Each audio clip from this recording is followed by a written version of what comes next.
안녕하세요. 오늘은 2월 20일이고 현재 오후 9시입니다. 오늘 이야기해볼 내용은 멀티블로그 운영 전략에 대한 내용입니다. 오늘 내용을 한번 천천히 들어보신다면 현재 본인의 수익을 더욱 증대시킬 수 있을 만한 인사이트가 되지 않을까 생각됩니다. 먼저 멀티블로그라는 것은 여러 개의 블로그를 운영하는 방법의 일종입니다. 처음에는 잡블로그를 하시다가 주제를 정하셔서 하나하나 세부 주제를 정하고 그리고 그 다음에 그렇게 정한 주제들로 블로그를 운영을 하신다면 그게 바로 멀티블로그인 것입니다. 아니면은 잡블로그를 여러 개 운영하신다면 그것도 멀티블로그라고 볼 수 있겠죠. 이처럼 멀티블로그는 특별히 주제에 대한 경계 없이 운영자가 여러 개의 블로그를 운영한다면 그게 바로 멀티블로그가 되는 것입니다. 그럼 하나의 블로그를 키우기도 힘든데 왜 멀티블로그에 대한 이야기를 하느냐라고 물으실 수도 있습니다. 이유는 간단합니다. 이 방법이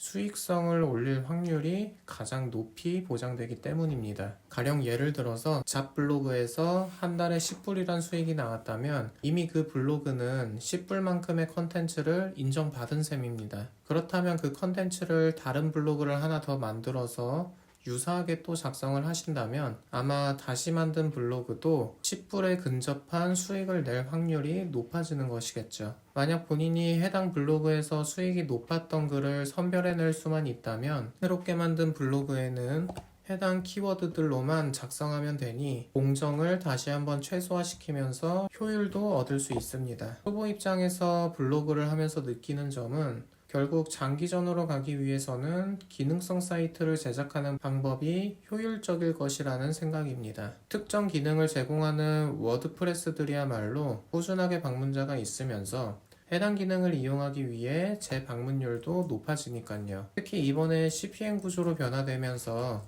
이러한 사이트들의 가치는 더 높아질 것이라고 생각합니다. 하지만 코딩을 알지 못하고 기능을 제공하는 사이트를 제작하지 못한다면 사선으로서 가장 효율적인 방법은 최적의 키워드를 찾아내고 그 키워드들을 나의 여러 블로그들에 배포해 나가는 것입니다. 하지만 이게 말처럼 쉬운 것은 아닙니다. 일단 수익이 나는지 확인하려면 몇 개월 이상 걸리기도 하고 애초에 수익이 미비하다면 그 안에서 높은 수익의 포스팅을 선별하는 방법도 생각보다 까다롭습니다. 그래서 가급적이면은 애초에 포스팅 하나를 작성할 때 적어도 다른 한 군데 비슷한 내용으로 올릴 준비를 같이 하시는 것이 가장 효율적인 방법입니다. 특히 요즘은 AI 기술이 좋아졌기 때문에 기술의 도움을 받는다면은 다른 한 곳에 배포하는 일이 그리 어려운 일만은 아닐 것입니다. 컨텐츠 발행을 할 때에도 두 군데에 발행을 해야 하는 정확한 이유가 또 있습니다. 그것은 박리담회이자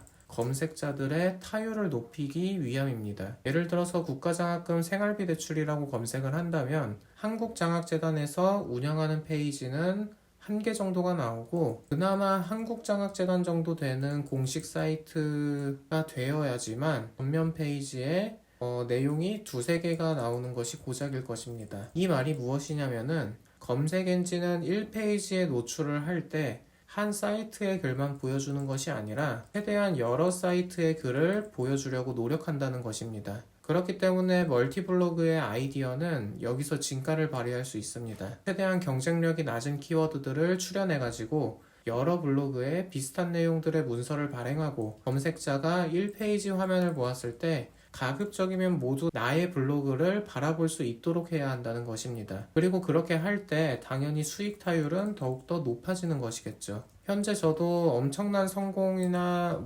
수익을 이뤄낸 전략은 아니지만 그래도 여러 전략들 중에서 오늘 말씀드린 멀티블로그 전략을 함께 운영하면서 진행 중이고 실제로 그 효과를 조금씩 보고 있기 때문에 대체적으로 수익이 안정권에 들어온 모습을 보여주고 있습니다. 아마 근거 없는 추측일지도 모르겠지만 저는 고수익을 내시는 분들이 한 가지 블로그만으로 그런 고수익을 내고 있을 거라 생각하지 않습니다. 분명 자신 있는 주제별로 카테고리를 나눠서 운영하고 또 여기서 반드시 주제별로 꼭 한 블로그만 있을 리 없다는 생각을 가지고 있습니다. 그리고 이 아이디어는 제가 멀티블로그를 직접 운영을 해보니까 어느 정도 검증이 되어서 단기적으로는 꼭 가져가야 할 전략이라고 생각하고 있습니다. 글 하나 쓰시는데도 얼마나 힘든지 알고 있습니다. 그리고 여기에 더해서 블로그를 하나 더 운영한다는 것이 얼마나 큰 작업이고 부담인지도 항상 느낍니다. 하지만 일정 수준까지는 한번 해보기로 한 것이니 마냥 손 놓고 있을 수는 없다고 생각합니다. 적어도 제가 지금 조금이나마 이 방법으로 수익을 조금씩 거두고 있으니 시청해주시는 블로거분들 역시도